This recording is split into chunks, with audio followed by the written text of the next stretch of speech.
Saúde os irmãos, com a paz do Senhor. Mais uma lição nessa terça-feira, onde o evangelista irmão Antônio Polieste coordena aqui na congregação, pediu para me dar abertura, nosso professor Moeral vai nos dar uma belíssima lição, e eu quero convidar os irmãos a ficarmos em pé, dirigir a Deus uma oração. Nós já vamos, daqui a pouquinho, discorrer a este assunto, a qual a lição está falando sobre a Trindade, um assunto tão importante para a nossa fé como cristãos. Oramos. Espírito Santo, te louvamos, ó Pai, pela oportunidade de estar na sua casa, ó Pai, para aprendermos um pouquinho mais dos mistérios das Escrituras, que nós venhamos ter clareza, ó Senhor Jesus Cristo, que nós não venhamos sair com dúvidas, mas que o Teu Espírito Santo venha nos trazer certeza da fé, da salvação, do céu, que o Teu Espírito Santo venha trazer certeza das coisas, ó Pai, que vamos estudar e aprender, ó Senhor Jesus Cristo, que nós venhamos sair como discípulos daqui deste lugar, ensinando a novas pessoas que o Senhor é um Deus Pai, é um Deus Filho, é um Deus Espírito Santo que habita dentro de nós.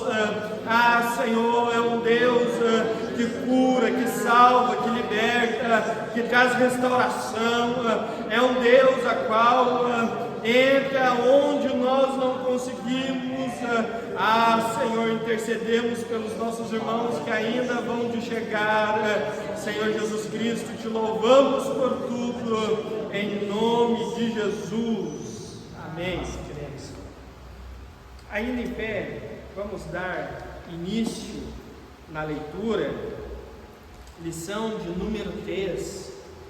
Nosso tema vai dizer: o Pai enviou o Filho. E o texto áureo vai dizer assim, está mencionado em 1 João, capítulo 4, verso 9, vai nos dizer assim: nisto se manifestou o amor de Deus para conosco, que Deus enviou o seu Filho unigênito ao mundo, para que por ele vivamos. A nossa verdade prática está escrito: o envio do Filho revela o amor do Pai e a perfeita unidade da Trindade no plano da salvação, garantindo a redenção e a adoção dos crentes. Amém. A leitura bíblica em classe são alguns textos que está no Evangelho segundo escreveu João, capítulo de número 3, versos 16 e 17. 1 João, capítulo 4, verso 9 e 10. E aos Gálatas, capítulo 4, verso 4, 5 e 6. Então, eu leio primeiro aos irmãos que têm revista, que querem acompanhar, e os irmãos dão sequência, nos ajudando na leitura. Porque Deus amou o mundo de tal maneira que deu o seu Filho unigênito, para que todo aquele que nele crê não pereça, mas tenha a vida eterna. Porque Deus enviou o seu Filho ao mundo, não para que condenasse o mundo, mas para que o mundo fosse salvo por ele. Nisto se manifestou o amor de Deus para conosco, que Deus enviou o seu Filho unigênito ao mundo, para que por ele vivamos.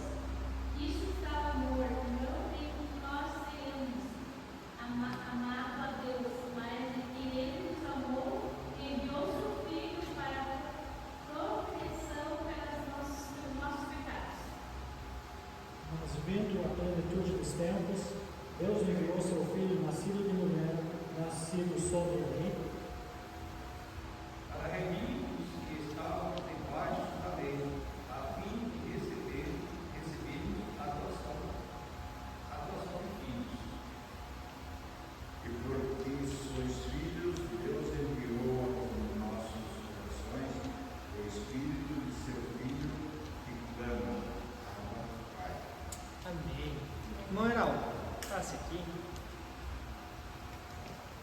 Deus use seu servo. Amém. A paz do Senhor, meus irmãos. Pode tomar seus assentos.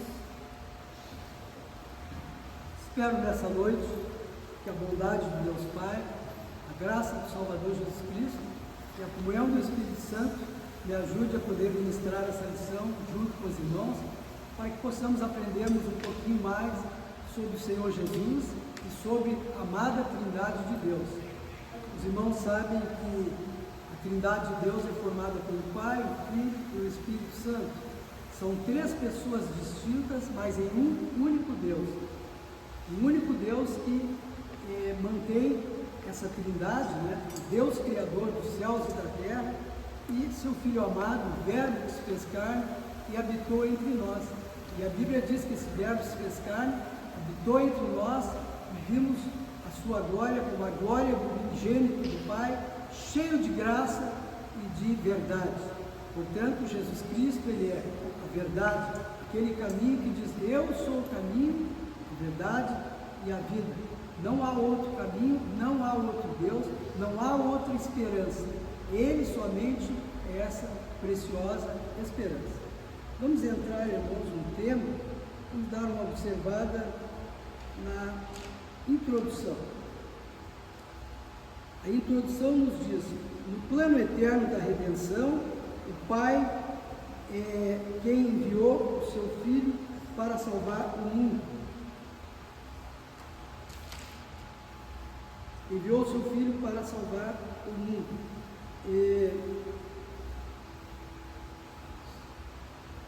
Nessa lição nós veremos como o envio do Filho unigênito de Deus, a segunda pessoa da Trindade, revela em profundidade a suprema expressão do amor de Deus, a plenitude do tempo para a redenção e a obra perfeita da Trindade na salvação.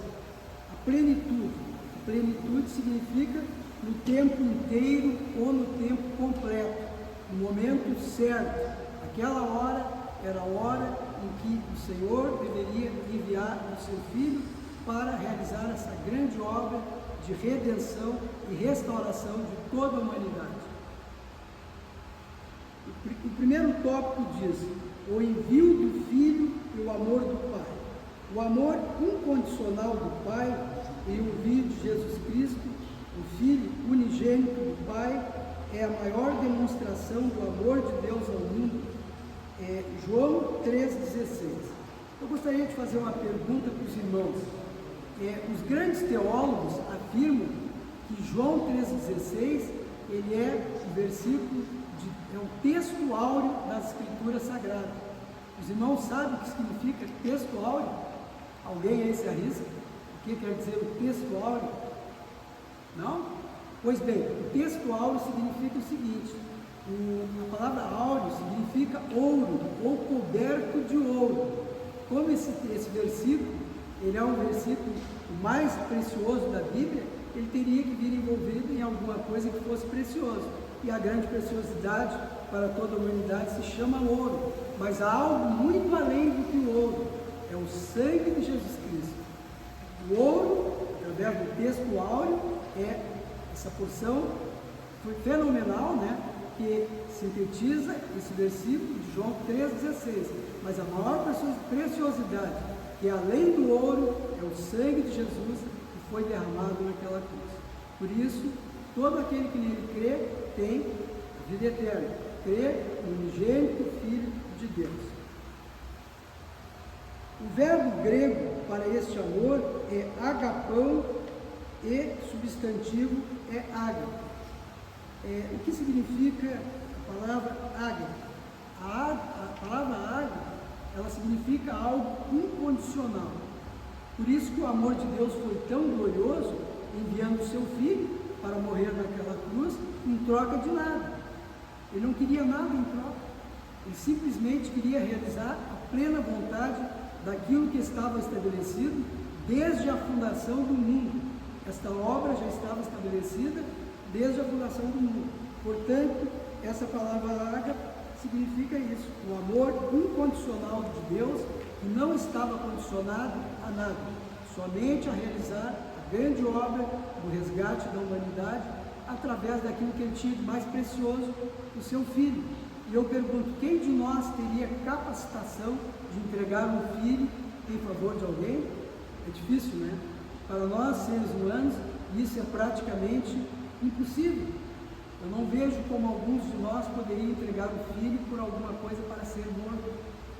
Ainda que tivesse uma possibilidade de ressuscitar, mas nós teríamos uma dúvida muito grande no nosso coração e nós não faríamos isso que o Pai fez, enviando o seu Filho único, unigênito, que é o Filho único, para vir a este mundo para nos resgatar, nos dando essa oportunidade da eternidade, de uma vida melhor a partir da nossa redenção, da nossa morte, quando estaremos ou no lar celestial ou fora do lar celestial.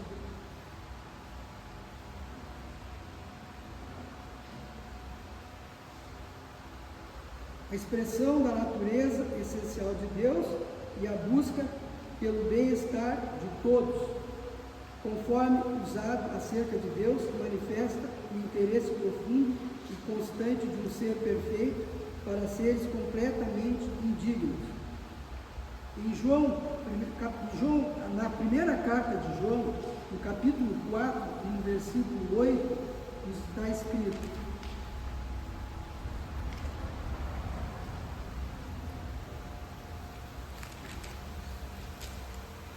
João 1,4,8. Aquele que não ama não conhece a Deus, porque Deus é amor. Portanto, aquele que não ama, ele não conhece a Deus, porque Deus é amor. Deus expressa o seu amor para conosco.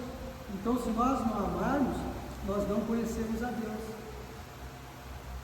Em Romanos 15:2 nos diz que devemos agradar ao próximo, pois é bom para identificação.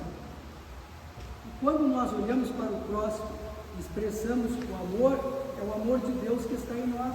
Por isso, essa nossa identificação como cristãos deve ser o amor a ser expressado ao nosso próximo. Ele também é o segundo mandamento que nos diz em Mateus 22:39: amarás o teu próximo como a ti mesmo. Portanto, aqui vem novamente trazer essa identificação desse amor que devemos ter, amando o nosso próximo também de uma forma incondicional.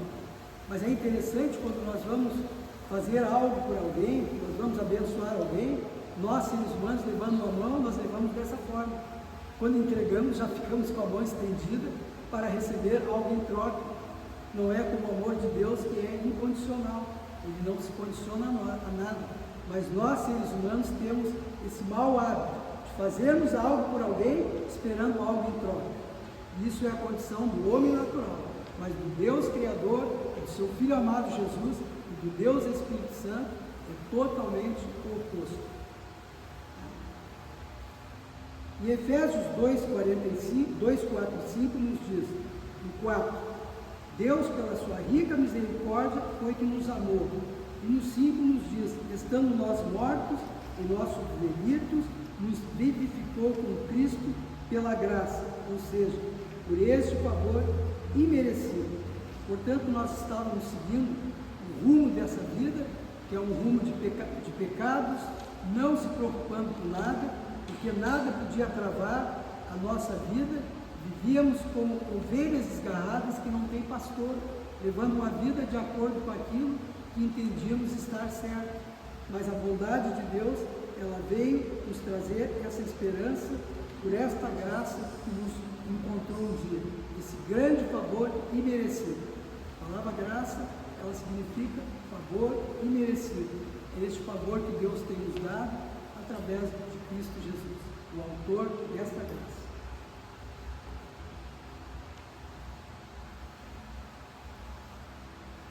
Ensina que o amor de Deus não foi motivado por mérito humano, foi o que falei antes. Ele amou o mundo rebelde e perdido e enviou seu Filho não para que condenasse o mundo, mas para que o mundo fosse salvo por ele. Este amor alcança toda a humanidade e é incondicional, como eu citei antes, o amor que não espera receber nada em troca, plenamente gracioso e sacrificial. Efésios 2:4-5 foi o texto no qual já fiz menção. Tópico 2, a iniciativa soberana de Deus. A iniciativa soberana de Deus desde a eternidade.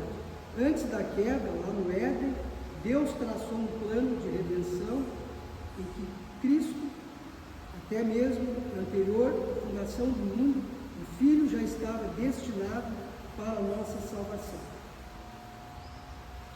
Portanto, irmãos, em Efésios 1:4 nos diz: pois Ele nos elegeu nele antes da fundação do mundo para sermos santos e irrepreensíveis diante dele. Portanto, Ele já havia nos eleito desde a fundação do mundo. Ele já havia nos dado a escolha para nós de sermos achados, para sermos irrepreensíveis diante dele. Significa o quê? Vivermos uma vida em busca da santidade, pois a Bíblia diz que sem ela ninguém alcançará, ninguém encontrará Deus, né? Devemos então tentarmos levarmos uma vida de consagração, uma vida de leitura da palavra de Deus, uma vida de oração, jejum, consagração, para que possamos sermos irrepreensíveis diante do Senhor. E no 1:5 nos diz que Ele nos predestinou para sermos filhos por adoção por Cristo, para a sua vontade, segundo o bom propósito. Portanto, nós nos tornamos filhos adotivos de Cristo pela obra majestosa da cruz. Quando fomos alcançados por eles, passamos a nos tornar novas criaturas e filhos de Deus adotivos, adotados pelo grande Deus Emmanuel, o Salvador Jesus Cristo. Em 1 Pedro 1:18 e 20 nos diz: o resgate do pecado não foi feito por ouro ou prata, mas pelo precioso sangue, como de um cordeiro de Deus, conhecido antes da fundação do mundo por amor de vós. Portanto, então, foi por esse precioso sangue de Jesus que Ele nos justificou e nos dá a esperança da vida eterna. Não por prata ou ouro, não por nenhum tipo de valor, sendo ele grande, ou médio, ou pequeno, por nada disso, mas somente pelo sangue de Jesus é que nos é dada esta grande graça, este favor imerecido. Em Romanos 5:8 nos diz também: Deus prova o seu amor para conosco, em que Cristo tenha morrido por nós, sendo nós ainda pecadores. Portanto, irmãos, nós estávamos perdidos em nossos devidos pecados, mas Deus nos amou a tal ponto que nós estávamos nesses pecados e nos trouxe essa chance para que nós pudéssemos sermos, apesar de pecadores, alcançados por essa preciosa graça, a graça da salvação em Cristo Jesus.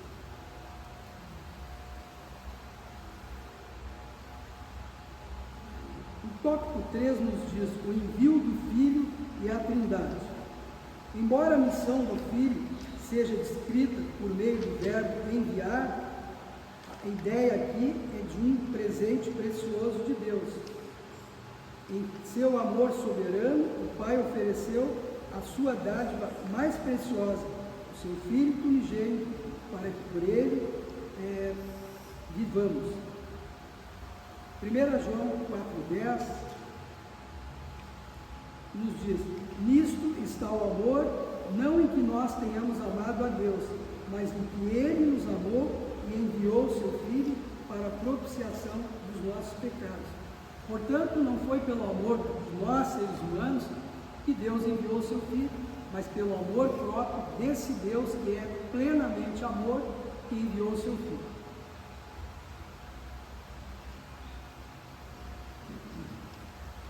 Portanto, a iniciativa da salvação não parte do ser humano, mas de Deus, em sua sabedoria, em sua soberana misericórdia e compaixão. Deus decidiu agir em favor da humanidade. Romanos 3, 24, 26. Vamos lá no verso aqui.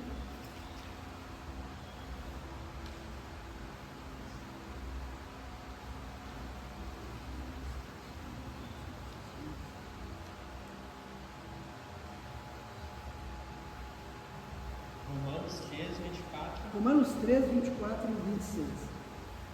Posso ler? Pode ler. Sendo justificados gratuitamente por sua graça, mediante a redenção que há em Cristo Jesus. O 26. Tendo em vista a manifestação da sua justiça no tempo presente, para ele mesmo ser justo e o justificador daquele que tem fé em Jesus. Amém. Então, pela fé, a justificação e a salvação que é pela fé em Jesus Cristo.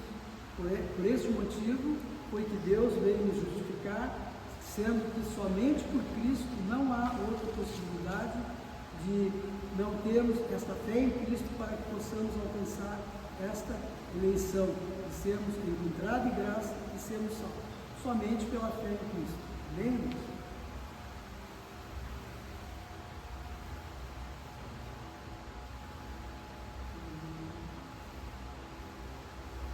Em João capítulo 1, nos diz João 1:1, que no princípio era o verbo estava com Deus, e o verbo era Deus. Ele só não era como ele continua sendo Deus. Um dos atributos de Jesus é ser Deus. Ele era 100% homem, mas 100% Deus, e permanece 100% Deus. Em João 10:30, nos diz que eu e o Pai somos um. Aqui Jesus, ele mostra a maneira como ele é, sendo Deus. Quando foi questionado por Filipe perguntou para ele e disse: Senhor, mostra-nos o Pai. E Jesus respondeu: Filipe, estou há tanto tempo convosco que tu me diz: mostra-nos o Pai. Quem vê a mim, vê o Pai. Portanto, irmãos, a Trindade de Deus, ela é uma espécie de mistério, porque ela é composta por um único Deus e 3 pessoas distintas. Aliás, 2 pessoas mais o Pai, tornando-se 3 pessoas distintas, mas um único Deus. O irmão Antônio frisou bem isso na última aula que ele ministrou, falando acerca disso, mas só para reforçar para os irmãos, que a Trindade é composta de Pai, Filho e Espírito Santo, mas sendo que o Filho, o Verbo de Deus que se fez carne, que habitou entre nós, foi o Cordeiro de Deus. E esse Cordeiro, quando foi em ascensão aos céus, ele deixou o Espírito Santo comissionado para dar sequência a esta obra preciosa, onde o Espírito Santo ele vem para glorificar a Jesus, ou seja, realizando a obra, glorificando a Jesus. O Senhor disse que ele não falaria de si mesmo, o Espírito Santo, mas ele haveria de glorificá-lo. E essa glorificação, o Espírito Santo continua hoje, libertando, salvando, transformando vida, mudando caráter, fazendo uma obra extraordinária, e o nome de Jesus continua sendo exaltado e glorificado para todos os sempre. Em João 6,38 nos diz, nesse mesmo tópico: eu desci do céu não para fazer a minha vontade, mas a vontade daquele que me enviou. Portanto, Jesus, ele enfatiza que ele não veio para fazer a vontade dele, mas a vontade do Pai. Como desde o início nós vimos, foi o Pai que o enviou para realizar toda a obra. Em Efésios 1:13-14 nos diz: Deus Pai nos amou com todas as bênçãos nas regiões celestiais, ou seja, no lar celestial. E o Espírito Santo, que é o penhor da nossa herança. Penhor, irmãos, nós sabemos que é algo, quando alguém vai fazer uma compra em algum local, uma compra muito grande, às vezes é exigido um penhor. Às vezes o camarada tem que deixar o automóvel, o imóvel, e fica vinculado como penhor. E aqui nós temos algo muito precioso, que é esse penhor da nossa herança, que é a nossa garantia, que é o Espírito de Deus no sangue de Jesus. Portanto, o penhor pago foi o ato, a obra da cruz, onde a nossa garantia hoje é o Espírito Santo de Deus, o sangue de Jesus.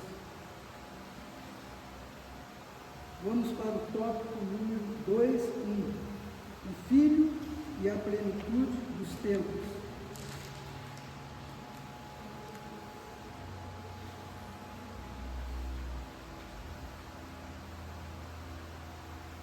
O envio de Cristo não foi um plano improvisado. mas um desígnio eterno cumprido na plenitude dos tempos. Indica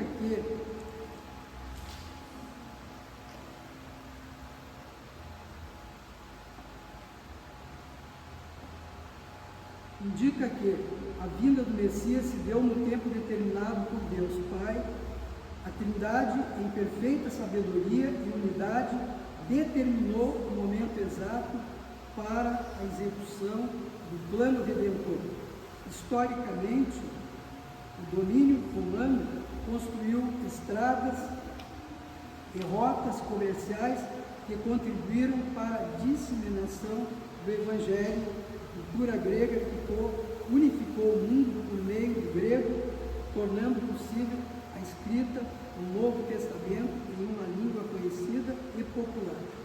Portanto, naqueles dias, Roma coordenava o mundo. Eles criaram essas estradas onde foi facilitado para que a obra de Deus pudesse seguir adiante. Facilitou para que os apóstolos eles pudessem seguir por essas estradas e ter caminho livre para seguir e anunciar a obra de Deus.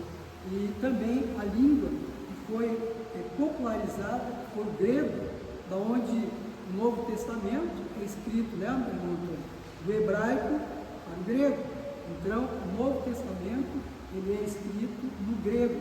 Esta língua, que era uma língua popular, e essa instituição disso foi para facilitar e ajudou muito na pregação do Evangelho de nosso Senhor e Salvador Jesus Cristo.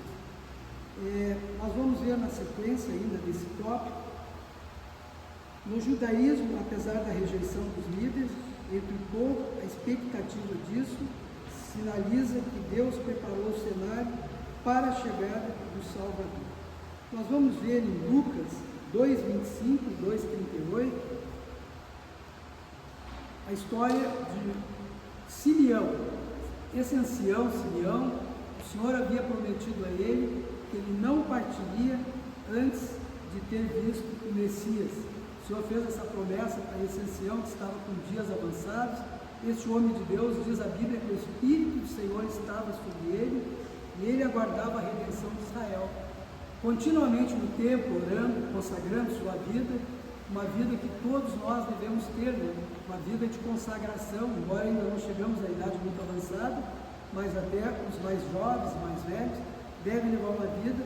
Um grande exemplo desse ancião que dedicou os últimos dias de sua vida consagrando sua alma para ver o Messias que seria enviado. E tendo chegado os dias em que Jesus havia nascido, José e Maria levaram o menino ao templo para fazer a consagração, e ali estava Simeão.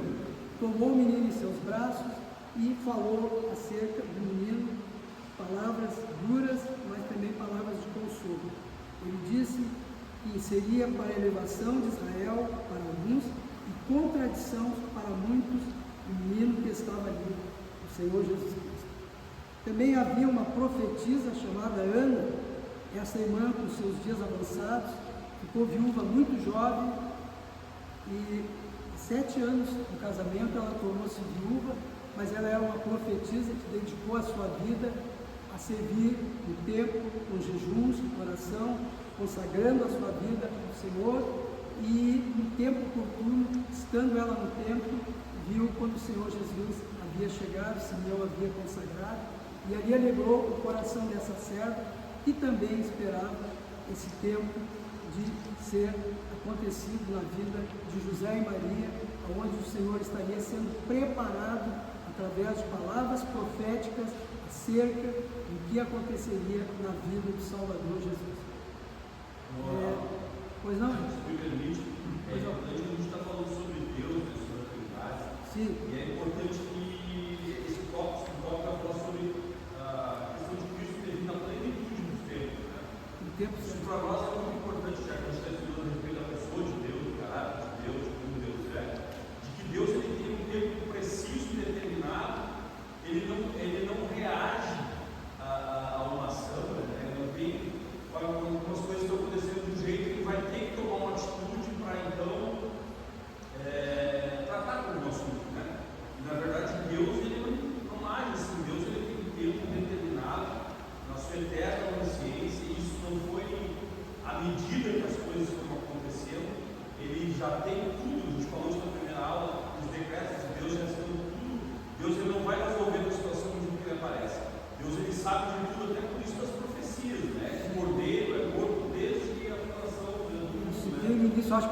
chegada. Antes de haver o pecado, Deus já havia tratado da sua existência do pecado, já estava tudo programado, porque ele está fora do tempo, né? Então Deus nunca é pego de surpresa. É importante para nós, como cristãos, entender isso. E até tem um ditado, o irmão falando, eu me lembrando, né? Tem um ditado muito errado que diz assim: que Deus tarda, mas não falha. Mas a verdade é que Deus não tarda e não falha, ele tem o tempo preciso. Às vezes o ser humano vai pensar que Deus está atrasando, porque parece que a gente quer, eu já vi muita gente lidar como se até a própria oração fosse uma disposição de fazer Deus operar, tipo, pressionar Deus, né, para que Deus leve uma decisão, uma atitude. E na verdade a proposta da oração é trabalhar em nós, não em Deus, porque a gente não muda Deus, né? Nós nos mudamos, Deus nos muda, mas Deus não é mudado por ninguém. E Ele mesmo não muda a atitude dele, porque é uma atributo da grandeza de Deus, é mutabilidade. Então Ele não se engana, Ele não falha, Ele não se atrasa, Ele chega sempre preciso. E o cristão ele precisa entender isso, né? Para nós pode parecer que está fora de tempo, está atrasado, está adiantado, mas o tempo dele é preciso, porque Ele é perfeito, Ele é preciso.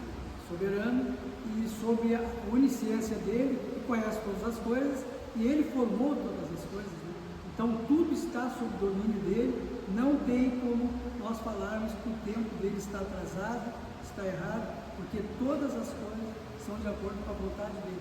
Por isso que a Bíblia diz que os nossos caminhos não são os caminhos dele. O caminho do homem é totalmente diferenciado. O caminho do homem é a praticidade, o de Deus não é diferenciado. Portanto, por isso que os nossos caminhos não são os caminhos de Deus.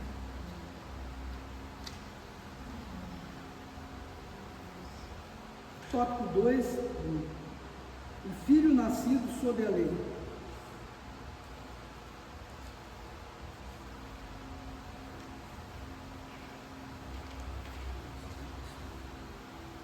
O filho nascido sob a lei. A Escritura afirma que o filho veio nascido de mulher, nascido sob a lei, e a expressão nascido de mulher reafirma que Cristo assumiu a nossa natureza humana. Ele encarnou e experimentou as fraquezas humanas. Portanto, irmãos, aqui nesse tópico prova que ele veio como um homem, ele nasceu como um homem, viveu como um homem, comeu, bebeu, se alimentou, passou frio, passou calor. Ele era verdadeiramente um homem.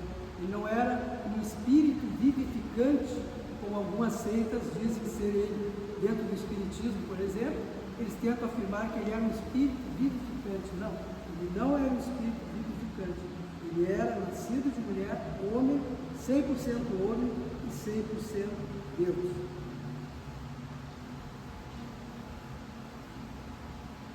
Em Hebreus 7, 26 e 27, vamos dar uma olhada no que nos diz aqui Hebreus 7, 26 e 27.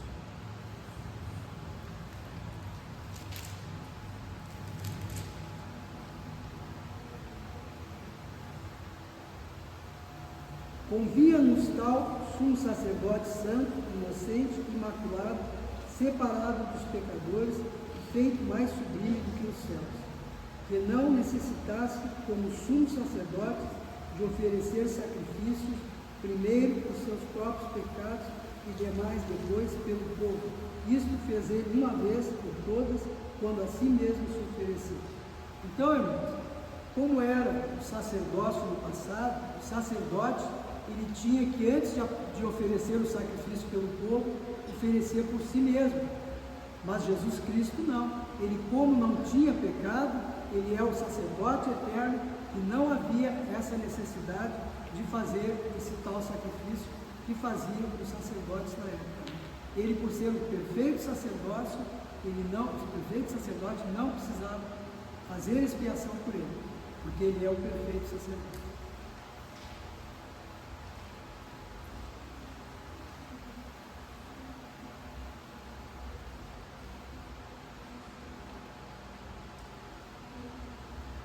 Tópico 3 nos diz: a adoção de filhos. A obra do Filho não apenas trouxe perdão, mas também nos concedeu a posição de filhos adotivos. Cristo é o único Filho de Deus por natureza, João 1,18, e os crentes tornam-se filhos por adoção. A prática da adoção não fazia parte do sistema legal judaico, mas era comum e bem conhecida entre os gentios. Portanto, essa prática entre o povo judeu não havia, mas entre os gentios já havia, é o que a Bíblia nos afirma, né? Era uma prática de adoção somente para os gentios, não para o povo judeu.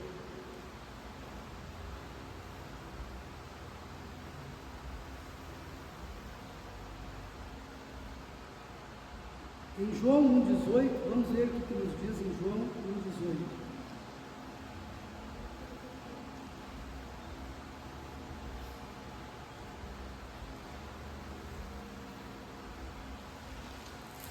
Evangelho de João, capítulo 1.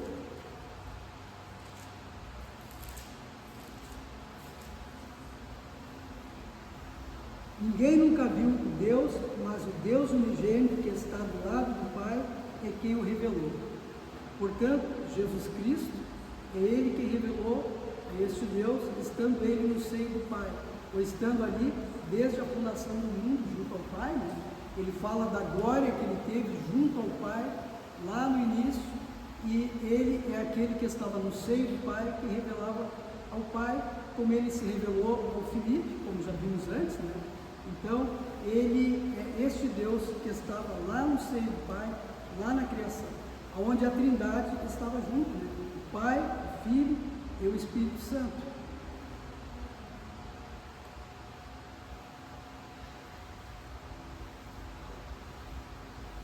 Em João 1, 12 e 13 também nos diz: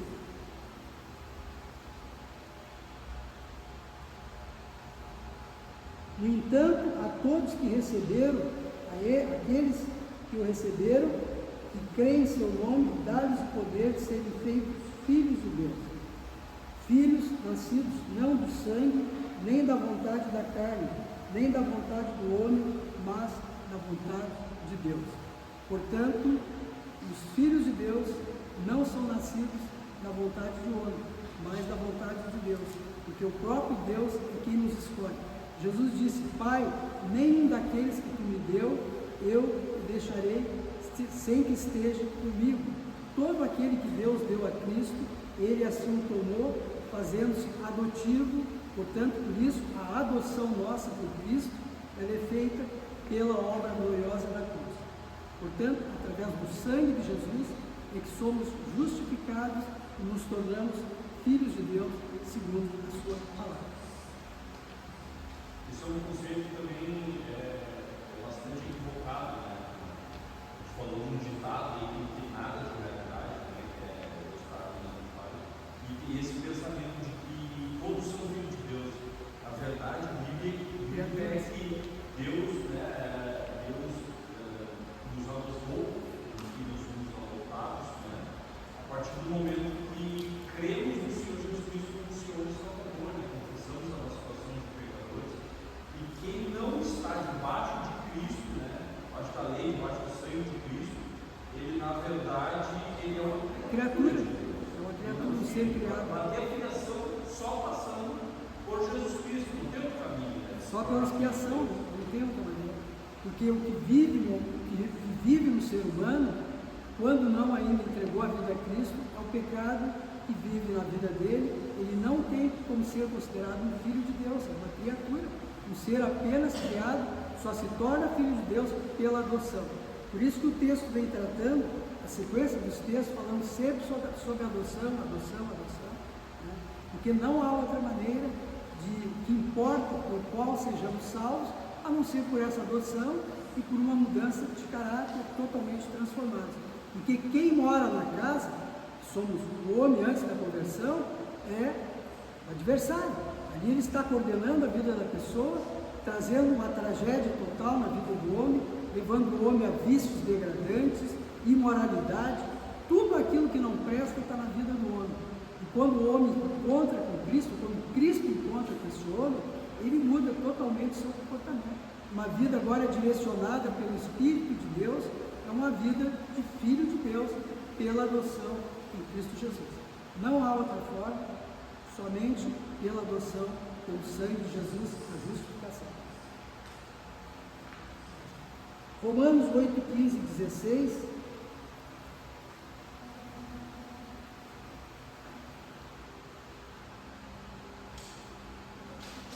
Se alguém achou, Romanos 8, 15 e 16.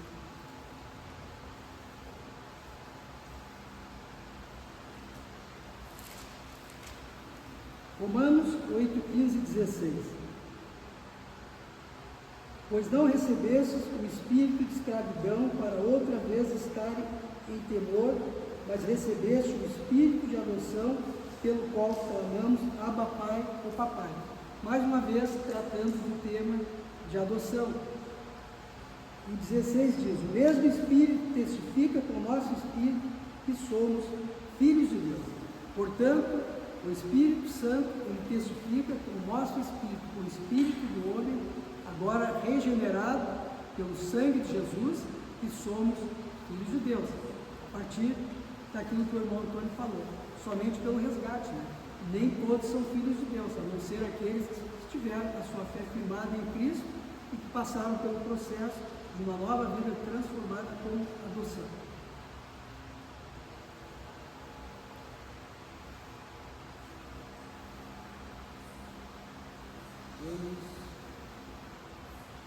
Vamos para a Trindade no plano da salvação. A vontade do Pai realizada pelo Filho. O Filho veio ao mundo para cumprir a vontade do Pai. Eu desci do céu não para fazer a minha vontade, mas a vontade daquele que me enviou. João 6, 3, 8.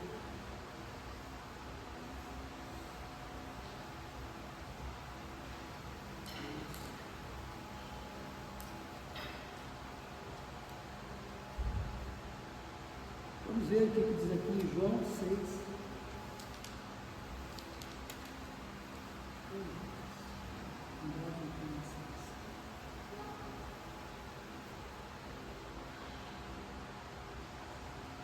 Desculpa, irmãos, é Romanos 3, 24 e 26.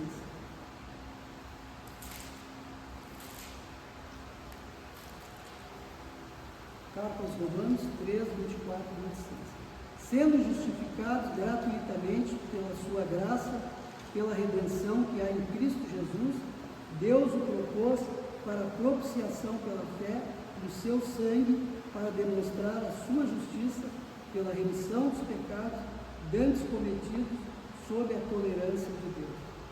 Então aqui, irmãos, continua falando, o assunto é sempre uma sequência, vai se encaixando uma coisa com a outra, né?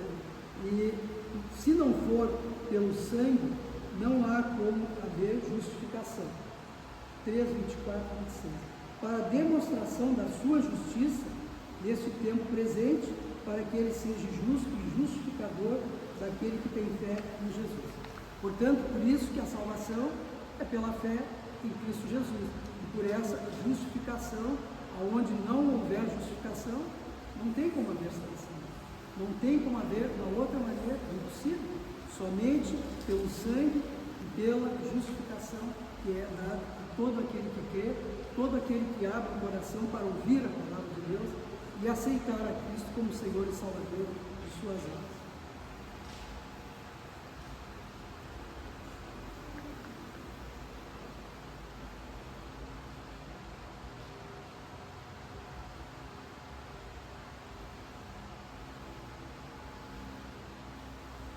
Jesus falando, ele diz que porque eu faço sempre o que lhe agrada.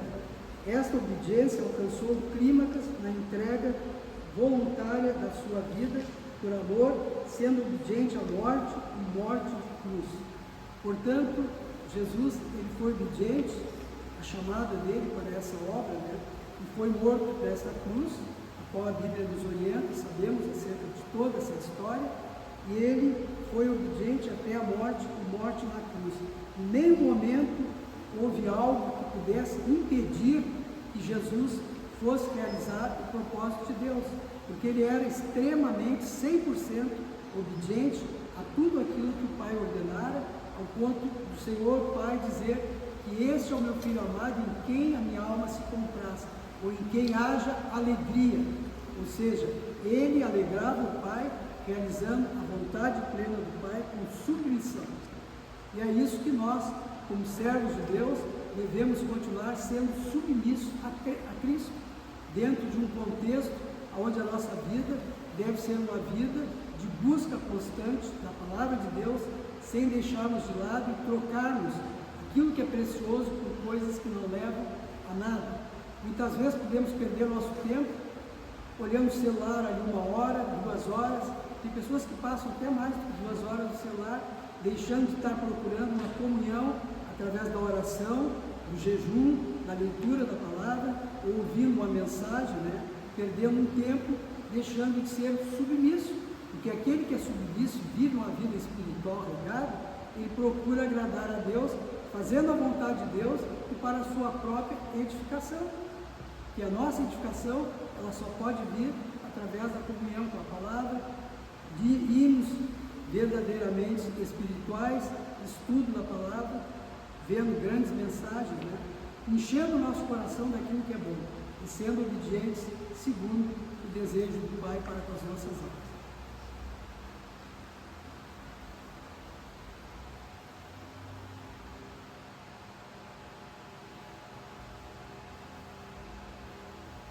A mediação exclusiva do Filho. Tópico 2. O Filho é o único caminho de acesso ao Pai. Eu sou o caminho, a verdade e a vida, e ninguém vem ao Pai a não ser por mim. Essa é a prova de que não há outro caminho, só é este caminho. Não tem outro caminho para chegarmos ao Pai a não ser por Cristo.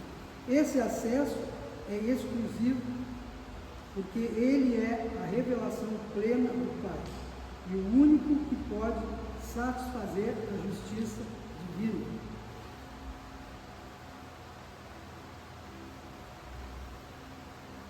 Em Atos 4,12 nos diz que não há outro nome para a salvação dado debaixo dos céus a não ser por Jesus. O mesmo que já vimos antes, não há outro nome. Ele é o único nome, é o único cordeiro que foi morto, o único sacrifício perfeito. Não há como ter um outro nome. Somente pelo nome de Jesus é que importa que possamos sermos salvos.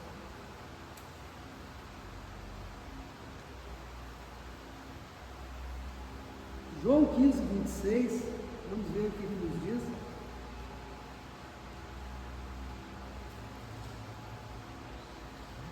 Quando vier o Consolador, e eu da parte do Pai vos enviarei, o Espírito da verdade que procede do Pai, ele testificará de mim.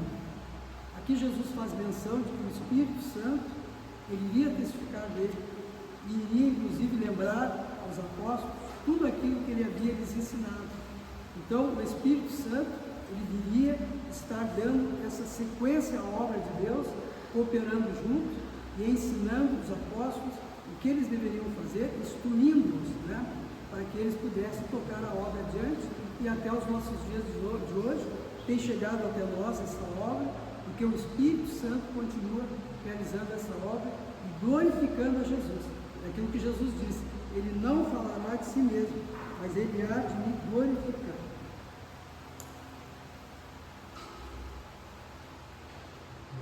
Aplicação da salvação pelo Espírito.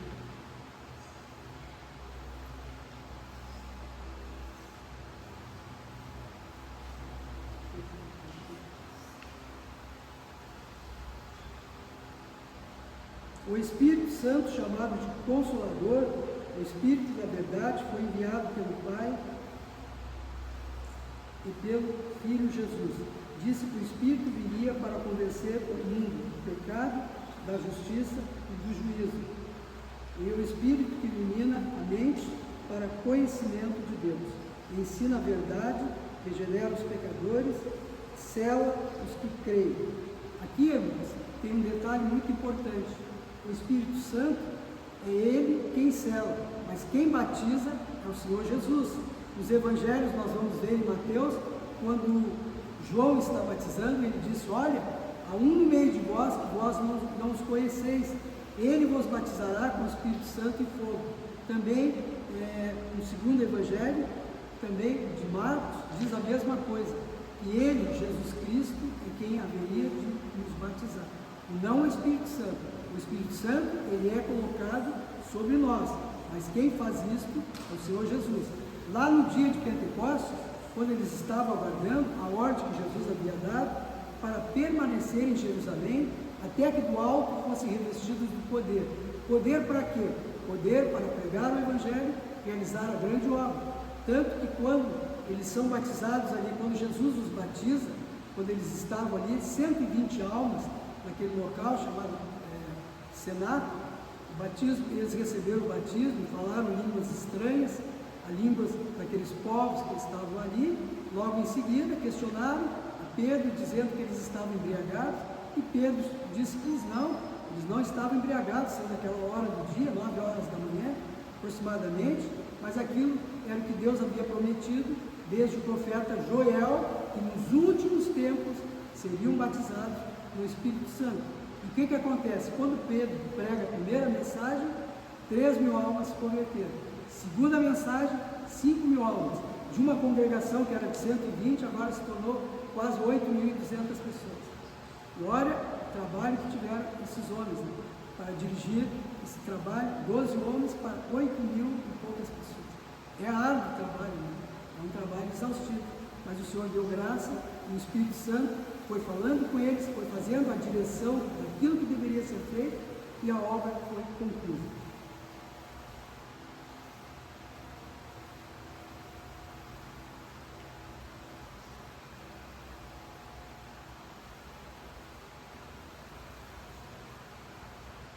E o Espírito assegura a perseverança dos crentes. Além disso, o Espírito glorifica o Filho, como já vimos antes, é ele que glorifica Jesus, pois foi enviado para testificar de Cristo, revelando a sua pessoa e a obra ao coração humano. O Espírito nunca age independentemente do Filho ou do Pai. Então, irmãos, o Espírito Santo é quem convence do pecado, da justiça e do juízo. Foi ele que um dia nos convenceu, quando nós ouvimos aquela mensagem. Eu creio que cada um dos irmãos teve um encontro com Jesus através de uma palavra que ouviu, e essa palavra foi direcionada pelo Espírito Santo. Eu lembro quando aconteceu comigo, quando eu vi a primeira vez o Evangelho de Cristo, em um programa radiofônico. Naquela noite, o Espírito de Deus já estava vindo ao meu coração de uma forma que viesse a falar comigo, mudando já o meu comportamento. No outro dia, eu estava apreensivo, querendo ouvir novamente aquela palavra, porque o Espírito de Deus havia entrado no meu coração através daquela mensagem pregada. Por isso que muitas vezes as pessoas desprezam programas radiofônicos, onde ali estão pregando a palavra de Deus. E quantas almas foram salvas por programas de rádio? E na época que logo iniciou o trabalho das Assembleias de Deus, havia um questionamento muito grande sobre muita coisa, tudo era pecado, até ouvir um rádio era pecado.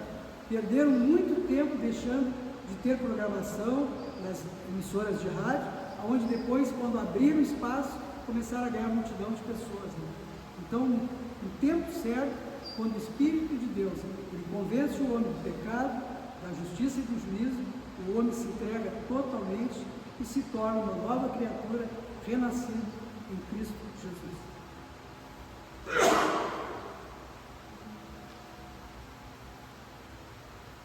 O Espírito nunca age independente do Filho ou do Pai, pois sua missão é intrinsecamente a exaltar a glória do Deus triuno. Portanto, a realização do Espírito Santo, ele está sempre ligado, e aqui como diz, em exaltar ao Deus triuno, ou seja, toda a Trindade em comum acordo.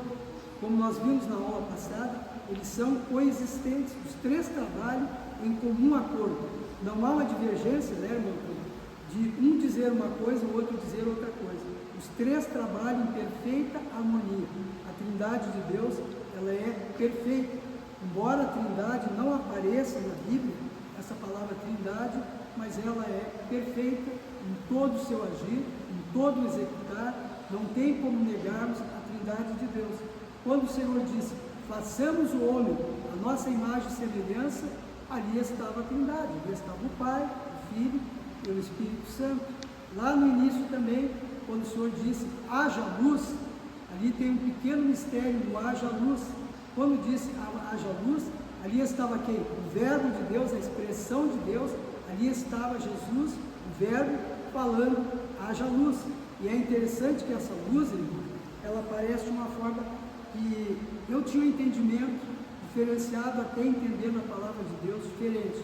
Essa luz, que quando o Senhor disse haja luz, é o que está registrado lá em Apocalipse, que diz que a cidade não necessitará da luz de uma outra forma, a não ser a luz do próprio Deus, que irá glorificar o ser e trará essa luz, e o Senhor Jesus será a lâmpada.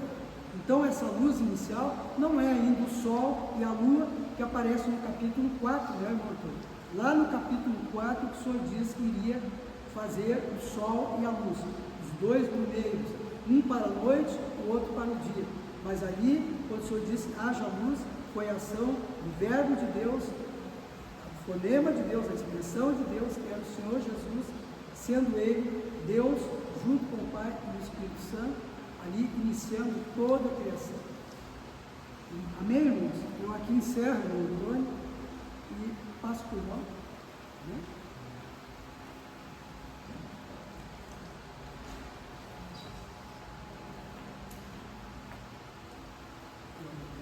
Paz do Senhor, meus irmãos. Estamos felizes de poder estar aqui, então, na nossa terceira lição, e agradecemos ao irmão Heraldo, muita prontidão aí, que esteve ministrando para nós essa lição abençoada. Nós estamos estudando sobre, então, a Trindade, que é um assunto muito importante para a igreja, é um assunto basilar, na verdade, é base para a igreja, conhecimento. E não são poucos os cristãos que têm um entendimento equivocado a respeito de quem é Deus, né? E isso é muito complicado, irmãos, porque se a gente não conhecer Deus, a gente pode ter um pensamento a respeito dele que não é o pensamento correto. A gente comentou aqui, com a participação que o Noel nos permitiu, de que, né, as pessoas têm um entendimento até mesmo de que Deus é capaz de se atrasar, né? Deus, ele tarda, mas não falha. E tem gente que pensa e tem isso gravado na sua mente, que Deus, ele se atrasa, né? Então a gente muitas vezes não entende quem é Deus. E como é que a gente entende quem é Deus realmente, irmãos? Através das Escrituras, através da palavra. Essa é a revelação que realmente Deus faz de si mesmo para nós, é pelas Escrituras, né? Aproveito para, antes de concluir, que só fazer um comentário, tirar uma curiosidade, irmãos, a respeito da questão do selo do Espírito, que é uma questão que ainda no nosso meio ainda é às vezes mal entendido. O selo do Espírito Santo não é o batismo do Espírito Santo. O batismo é o revestimento de poder. Quando a palavra fala que somos selados, ela não está falando do batismo, ela está falando da salvação. Então nós recebemos o selo do Espírito quando nós aceitamos Jesus. Aí somos selados. O que é o selo? É uma marca. No momento em que aconteceu o arrebatamento da igreja, aqueles que foram selados, eles têm a marca de Deus em si. E eles são os que serão arrebatados, né? Aqueles que formam a igreja invisível, né? A igreja de todos os tempos, de todas as eras. Aqueles que morreram primeiro serão ressuscitados, né? E nós, como diz Paulo, nós que estivermos vivos, seremos juntamente com eles transformados e juntos subiremos e estaremos com o Senhor no céu. Então este selo é a garantia de que nós somos propriedade de Deus. É assim que a Bíblia se expressa quando ela diz que nós somos selados. Já o batismo, irmãos, o batismo é um revestimento de poder, como o Noel meu bem falou aqui. Quer dizer, Paulo aqui, Pedro, melhor dizendo, e os demais discípulos, eles já tinham conhecimento de Deus, eles já tinham a salvação, né? Mas aí eles buscam de Deus uma promessa que o próprio mestre fez, que eles deveriam esperar em Jerusalém até que logo fossem revestidos de poder. E naquele momento, aqueles que já eram selados, ou seja, aqueles que já tinham a salvação, exato, eles já eram selados, já tinham o selo do Espírito, ou seja, a salvação. Por orientação do mestre, eles estão orando e buscando o quê? O batismo, o revestimento de poder. Isso acontece em Pentecostes. E aí, como o Ronaldo bem falou, Pedro se levanta e prega, e o primeiro sermão ele ganha 3.000 almas. Então a gente vê ali uma explosão do Espírito realmente sendo derramado sobre as pessoas. Isso é o batismo do Espírito Santo, né? Mas, e outra coisa muito importante, irmãos, o batismo do Espírito Santo, a gente vê gente fazendo confusão. Eu já vi irmãos defendendo assim: olha, fulano tem o dom de profecia, o dom de língua, ou qualquer outro, o dom de cura, seja lá o que for, um dom espiritual, e ele vai dizer assim, mas isso sem ser salvo, sem ser cristão. Não pode, irmãos, não pode, isso não é bíblico, né? Eu já vi pessoas defender, por exemplo, que a pessoa tem o dom sem ser batizado com o Espírito, né? Isso são coisas que a gente precisa entender, irmão, para botar as coisas dentro das suas caixinhas. Você só pode ter um dom, você tem o dom de profecia, você tem que ser batizado com o Espírito Santo. É pelo batismo do Espírito Santo que esses dons serão desencadeados. Que coisa linda, né, irmãos, a gente pensar que isso está à disposição da igreja. E eu quero até aqui aproveitar para fazer um convite aos irmãos. Nos ajudem a levantar uma oração para que Deus distribua os dons espirituais à sua igreja. Isso está à nossa disposição, irmãos. Olhem para o Pentecostes. Esses homens começaram a buscar, esses homens e mulheres começaram a buscar de Deus, e Deus batizou-os com o Espírito Santo e os capacitou de uma forma tremenda. A gente vai ver a partir dali o Novo Testamento falando que os irmãos eram usados em dom de língua, interpretação, em profecia, e a igreja era edificada por esses dons. E esses dons estão à nossa disposição ainda, para que o Senhor multiplique, né? Para que o Senhor edifique, prospere e faça realmente a obra através da sua igreja, né? Então, vamos orar para que Deus distribua os dons, já que estamos no trimestre falando sobre as pessoas, né, de Deus, a Trindade Santa, e vamos aproveitar para orar para que Deus desperte cada vez mais, né, que a gente possa buscar esses dons espirituais e buscar a edificação. Eu fico muito feliz em ver um bom número de irmãos. Na aula passada a gente estava entre pouquinhos aqui, o pessoal ainda está pegando o ritmo, acho que voltando, né, do final de ano aí, mas eu quero estender esse convite para que os irmãos estejam sempre conosco, e se possível convide mais alguém para estar na escola, porque, irmãos, não vamos nos enganar, a gente se fortalece, a gente ouve falar muito aí de reteté, né? O que fortalece, o que dá tutano para o crente, que faz o crente ficar firme na presença de Deus, é estudo da palavra, oração e jejum. Essas são disciplinas do ser espiritual, são disciplinas espirituais. E se eu observar, estudando a palavra, orando e jejuando, a gente vai até o arrebatamento da igreja firme com o Senhor Jesus, aconteça o que acontecer. Amém, irmãos? Deus abençoe os irmãos. Vamos fazer a conclusão aqui, as horas têm passado. O envio do Filho pelo Pai revela o amor eterno e soberano de Deus e destaca a perfeita unidade da Trindade na obra da salvação. Deus não apenas amou o mundo, mas agiu em favor dele, enviando o seu Filho no tempo certo para redimir os pecadores.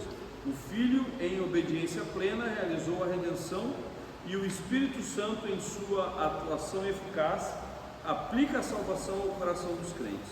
Conhecer essa verdade fortalece nossa fé e nos convida a adorar com gratidão o Deus triuno que nos salvou.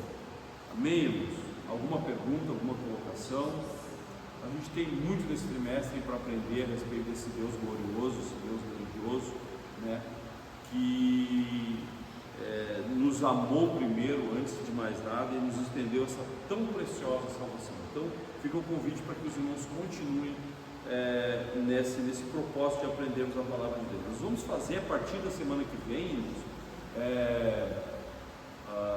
a correção. Se não der tempo, a gente pega pelo menos quem fez, a gente vai fazer um rankingzinho ali, e no final do trimestre, aquele que for melhor pontuado, né, vamos fazer uma chamadinha, aquele que tiver mais presença, aquele que responder mais os questionários aí, vai ganhar um brindezinho aí para a gente se motivar aí a participar das escolas. Menos que seja de bênção para nós realmente participar dos ensinos. A gente sempre fala para os irmãos, fiquem à vontade para participar. A escola bíblica é esse momento. Se alguém tem uma pergunta, esse é o momento, né? Levante a mão, participe. Os irmãos viram fazendo algumas participações, eu não gosto, eu se deixar eu participo demais, eu atrapalho os irmãos, eu não quero fazer isso, mas realmente a intenção é que os irmãos participem, porque esse é o momento da gente tirar a dúvida, a gente fazer uma colocação, porque esse é o formato que a gente tem de ensino, irmãos. Eu já falei isso na primeira aula, num culto público, a formação, enfim, não é didática, me fugiu a palavra, a liturgia, obrigado. A liturgia do culto é diferente. Quer dizer, eu não posso, eu fiquei com dúvida, eu vou levantar a mão, pregador, me explica aquilo ali que tu falou. Não dá, irmão, porque atrapalha o pregador, porque a pregação expositiva é diferente. O irmão orou, pediu de Deus, Deus deu uma mensagem, ele vai abordar os tópicos, aquele que Deus deu para ele vai falar naquela sequência. Se alguém parar, quebra a pregação. Então a liturgia ali requer o quê? Que o pregador fale e que o ouvinte ouça, assim é a liturgia. Mas o estudo bíblico, irmãos, a escola bíblica é diferente. Aqui é que é a oportunidade de levantar a mão e fazer uma pergunta. Eu ouvi certa vez assim, o pregador falou isso, está correto, está errado. Aqui é o momento da gente aparar essas arestas, da gente se aprender, tirar uma dúvida, participar, e isso é para a nossa edificação. Eu sou apaixonado por escola. O que eu tenho espiritualmente recebido na grande maioria é em escola bíblica, então eu amo esse ambiente e gostaria que a igreja comprasse esse sonho, né, realmente orasse por nós, para que cada professor seja usado aqui e que a igreja venha a ser despertada a isso que sempre foi, está no DNA da igreja, o estudo bíblico, né, e que a gente possa então ser edificado. Agradeço pela presença dos irmãos e que Deus possa nos abençoar. Alguém tem um pedido de oração? Nós vamos fazer uma oração de despedir. Amém. Mais alguém? Ok. Convido os irmãos a colocar de pé, então nós vamos fazer uma oração e aí já estaremos despedidos desse momento. Pai amado, Deus soberano, nós te damos graças, Senhor, pela tua misericórdia. Te agradeço, Senhor, por esse bom número de irmãos que se dispôs a estar aqui nessa terça-feira para, Senhor, aprendermos e meditarmos um pouco mais a tua palavra. Te agradeço pela vida de cada professor, Senhor, neste momento, nesse dia, irmão Heraldo. Muito obrigado, Senhor, pela vida do teu filho, a vida de cada um de nós que aqui esteve, Senhor, para aprendermos a tua palavra um pouco mais e que a tua palavra ela possa ficar, Senhor, guardada na nossa mente e no nosso coração e que possa produzir aquilo a que foi designada pelo Senhor. Que o Senhor nos dê edificação, nos dê graça, nos abençoe. Nós oramos, Senhor, também para que o Senhor batize com o Espírito Santo aquele irmão, aquela irmã que ainda não é batizado, Senhor. Nós oramos para que o Senhor distribua conforme a tua vontade, o teu querer, Senhor, dons espirituais à tua igreja, para que a tua igreja seja enriquecida. Nós carecemos do Senhor, amado Espírito Santo, que o Senhor nos dirige, que o Senhor abençoe essa igreja, que o Senhor multiplique. Nós cremos, Senhor, em uma congregação cheia de almas salvas para a glória do teu nome. Multiplica, Senhor, neste bairro haja salvação de vidas, haja, Senhor, salvação, Senhor, reestruturação de famílias, pelo poder da tua palavra. Usa a tua igreja nesse propósito, porque sabemos que grandes coisas tu tens, Senhor, com a vida de cada um dos teus filhos. Usa para a glória do teu nome, fica conosco e que o teu amado Espírito Santo nos guie e nos conduza, em nome de Jesus, em nome de Jesus. Amém e amém. Deus abençoe.